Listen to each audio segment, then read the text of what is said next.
बिल्कुल ठीक। अच्छा अहमद साहब, मेरे साथ आदिल मौजूद हैं और इब्ने सफ़ी की जब बात हो तो फिर हर शख्स की ये कोशिश होती है कि वो ज़्यादा से ज़्यादा के बारे में जान सके, और चूँकि आप हमारे साथ मौजूद हैं तो बहुत मौका है हमारे पास कि हम उनके बारे में आपसे बात कर सकें। तो आदिल, आप भी कुछ बात करना चाहेंगे? कुरतुल्लाह ने सवाल किया था 1948 का, या गांधी की हिमायत की बात की थी, तो वो तासर हमें दिखाई दे रहा है 1970 में, जब अहमद साहब ISI को जो है वो जासूसी के हवाले से कुछ गैर रस्मी तजावीज़ या मुशावरत की गई थी इब्ने सफ़ी साहब के साथ, ISI की जानिब से ये सब कुछ हुआ था। तो इन बुनियादों पर उन्होंने क्या कोई जासूसी की तरबियत हासिल की थी, जो हम उनके नावल्स में भी देखते हैं, उनकी जो सीरीज़ है या जो मतलब वो मकामात पर लिखते रहे हैं, तो बहुत टेक्निकली वो साउंड थे जासूसी के। तो ट्रेनिंग की थी उन्होंने, या फिर ये सिर्फ नेचुरल टैलेंट तस्वर किया जाए? नहीं, ये तो किसी ट्रेनिंग नहीं ली थी उन्होंने, उनमें एक वाकई एक टैलेंट था। अब अगर आप कहें कि क्या आर्थर कॉनन डॉयल जो थे वो जासूसी की तरबियत लेकर शर्लक होम्स लिखा, या इयन फ्लेमिंग ने, या अगाथा क्रिस्टी ने, ये सब ने भी ऐसा नहीं किया था। और ये एक शौक़ होता है, जैसे में आप देखेंगे टॉम क्लैंसी, उनको फ़ौज से और मरीन से बहुत ज़्यादा दिलचस्पी, सबमरीन से, लेकिन वो जा ना सके फ़ौज में अपने कुछ मजबूरियों की बिना पे। तो उनमें इतना फ़न में कमाल पैदा किया कि आज भी सबमरीन टेक्नोलॉजी में कोई चीज़ होती है तो वहाँ की जो नेवी है यूनाइटेड स्टेट्स की, वो उनसे रब्ता कायम करती है और उनसे पूछती है कि आप हमें गाइड करें इसमें कि ये टेक्नोलॉजी क्या है और किस तरह से आई।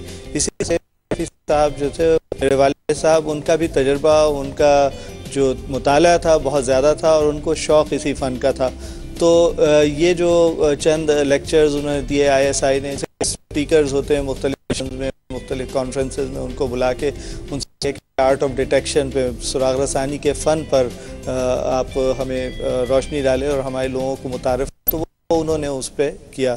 तो ये उन्होंने कोई बाकायदा नहीं हासिल की थी, ये उनका फ़न था। ठीक है साहब, ऐसी शख्सियात दुनिया में बहुत कम होती हैं जिनका तारीख उसी दिन हो, उसी तारीख में उनकी वफ़ात भी हुई। तो इस यकसानियत को आप महज हुस्न इत्तेफाक समझते हैं या किस तरीके से? क्योंकि आप लोगों के लिए खासा मुश्किल हो जाता होगा कि उनकी बर्थडे भी उसी दिन आती है, डेथ एनिवर्सरी भी उसी दिन आती है, आप लोग इनको कैसे मनाते हैं? देखिए, ये दिन जो है, जो एक जुदाई होती है, वो हमेशा जो वक्त तकलीफदेह हो जाती है बाज़ दफ़ा। तो आदमी को ये ख्याल रहता है कि वो आए तो शायद इसी दिन थे दुनिया में, लेकिन चूँकि उन्होंने हमें इसी दिन छोड़ा था, तो वो जो जुदाई का दाग है वो हमेशा एक दर्द की तरह हमारे दिल में रहता है, वो हमेशा याद आते हैं। वो होते अभी, लेकिन मशीयत को यही मंजूर था कि वो एक 52 साल की उम्र में हमको छोड़कर चले जाएं। तो खुशी तो उस चीज़ की होती है कि वो इस दुनिया में आए थे, यकीनन, और हमारे लिए बाइस फ़ख्र है कि वो हमारे वालिद थे, और एज अ रीडर ऑल्सो मेरे लिए बाइस फ़ख्र है कि मेरे मुल्क के इतने बड़े लिखने वाले थे, ऐसे सारे क़ारीन की दिलों की धड़कन थे और अब भी हैं। तो वो खुशी अपनी जगह है, लेकिन साथ साथ ये गम भी उन तमाम पढ़ने वालों की तरह मेरा भी गम है कि वो शायद हमें छोड़कर जल्दी चले गए। अगर उनकी किताबें ना होती तो शायद आज हम उनसे बिल्कुल ही महरूम हो चुके होते, लेकिन उनकी किताबों की सूरत में हमें उनकी नसीहतें, उनकी बातें हमारे साथ रहती हैं। लिहाजा ये दिन हम इसी तरह से देखते हैं कि वो हमारे दरमियान जैसे कि मौजूद ही हों अभी। आपने जो है वो एक ऐसी बात की है कि हर शख्स जो इस वक्त सुन रहा होगा या देख रहा होगा वो होगा। उन्होंने कहा कि दिन बेशक ये एक हुस्न इत्तेफाक है कि 26 जुलाई को ही उनकी वफ़ात भी है और 26 जुलाई को ही तारीख़ पैदाइश भी है, लेकिन कभी कभार जो पैदाइश की तारीख़ की खुशी है उस पर गालिब आ जाता है, जुदाई का जो गम होता है वो गालिब आ जाता है और काफ़ी मुश्किल होता है उस दिन को जो है वो गुजारना, कि उसमें आप क्या सेलिब्रेट करें, पैदाइश या उनकी दूरी? यकीनन दूरी ज़्यादा तकलीफदेह होती है। लेकिन आदिल, जिस तरह से भी अहमद साहब बात भी कर रहे थे कि दोस्ताना माहौल था, और मैंने भी पढ़ा कि ने किसी मुल्क का सफ़र नहीं किया, लेकिन हम जब उनकी किताबें देखते हैं तो जो जोग्राफियाई उन्होंने एक डिपेक्शन है, जो मंजर कशी है वो बड़ी है। तो उसके लिए वो सिफारत खानों से जो है वो रवाबित रखते थे, सफ़ीरों से मालूमात लेते थे, मालूमाती लिटरेचर लेते थे। और उनके बेटे उन दिनों, जैसे अहमद साहब ने बताया कि हम 7 बहन भाई, 2 बेटे साइंस और वो इंजीनियरिंग की तालीम हासिल कर रहे थे उन दिनों। तो वो उनसे फिर पूछते थे कि भाई आप ज़रा थोड़ा सा मुझे, अगर कोई साइंटिफिक पहलू होता था तो उस बारे में पूछते थे, और अगर टेक्निकल चीज़ होती थी तो भी वो मालूम करते थे। तो एक बाप और बेटे के दरमियान जो उनका रिश्ता था वो बड़ा दोस्ताना था। और ना सिर्फ उस वक्त के लोग, उस वक्त तो हम सकते हैं कि एक रीज़न के उससे मीडिया इतना नहीं था, आपके पास एंटरटेनमेंट के ज़राए कम थे तो आप नॉवेल्स पढ़ते थे। लेकिन आज की जो नस्ल है, जो जदीद आज का दौर है, स्ट्रॉन्ग मीडिया होने के बावजूद जो है नौजवानों की, वो इन नॉवेल्स को पढ़ती है। इमरान सीरीज ले लीजिए, जासूसी दुनिया ले लीजिए, इन नॉवेल्स को उतना से आज भी पढ़ा जाता है जैसा कि माजी में पढ़ा जाता था।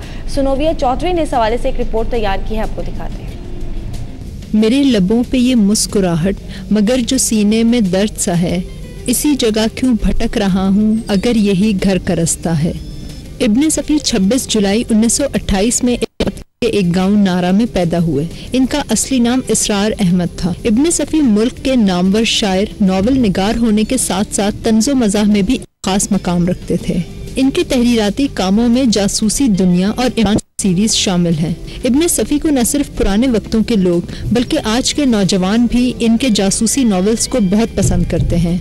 इनके ज़्यादातर जो नॉवेल्स हैं उन्होंने जासूसी को फोकस किया हुआ है। और मतलब पर्सनली भी मैंने इनकी बुक्स इतनी ज़्यादा तो नहीं स्टडी की हैं, लेकिन जैसे इनके इमरान की जो बुक्स आती हैं, नॉवेल्स आते हैं, उनको गो थ्रू किया। वो शख्स हैं कि जिन्होंने फिक्शन के अंदर खुसूस टेक्नोलॉजी वो अपने नॉवेल्स के अंदर इमरान सीरीज़ में उसका बहुत रचनाकारी हूँ और मैं बहुत सारी इनकी किताबें पढ़ता हूँ। वो टेक्नोलॉजी के अंदर, साइंस के अंदर वो महारत लेके आए हैं जो आज तक उसका वहम गुमान नहीं है। माहिर का कहना है कि आजकल के नौजवान अपने तालीमी मैदान में मसरूफियत के बायस नॉवेल निगारी नहीं करते, क्योंकि मौजूदा दौर में इंटरनेट ने इसकी जगह ले ली है। हमारे बाद की आने वाली नस्लें हैं, उनको मुख्तलिफ मीडिया के जरिए इतना एक्सपोजर चीज़ों का मिला है कि की वजह से इब्ने सफ़ी की किताबों की वो तलब नहीं रही। इब्ने सफ़ी के जासूसी नॉवेल की जासूसी में इस लिहाज से अनोखी हैसियत है कि इसमें एक मिशन या मकसद मौजूद है, इसलिए इसे महज तफरीही अदब नहीं कहा जा सकता। जासूसी नॉवेल में फिक्री और जहनी तरबियत भी पूरी तरह मौजूद होती है, जो मौजूदा दौर के नौजवानों के लिए कारामद साबित हो सकती है। बिलाशुबा इब्ने सफ़ी उर्दू के बहुत बड़े नॉवेल निगार गुज़रे हैं। उनकी तहरीरों में कुछ ऐसा जादू था कि 50 साल कबल लिखे गए नॉवेल जब आज का इंसान पढ़ता है तो वो सब भूल जाता है। कैमरामैन शकील खान के साथ सुनोविया चौधरी, AOI न्यूज़, कराची। सुनोविया चौधरी की रिपोर्ट आपने देखी। उनकी कहना यह था कि फ़िक्री और जहनी तरबियत का भी जो है वो बायस बनते रहे। इब्ने सफ़ी के जो नॉवेल्स हैं, उनकी नॉवल निगारी जो है वो लोग उससे बहुत जो है वो मुस्तफ़ीद होते रहे, क्योंकि नई फ़िक्शन में नई टेक्नोलॉजी भी मुतारिफ़ कराते रहे अपने नॉवेल्स में। अब हम फिर उनके जो साहबजादे हैं अहमद इब्ने सफ़ी, उनसे बात करते हैं और एक बड़ा अहम और दिलचस्प सवाल जो आप लोगों के जहनों में भी उठता होगा वो उनके सामने रखते हैं। देखते हैं कि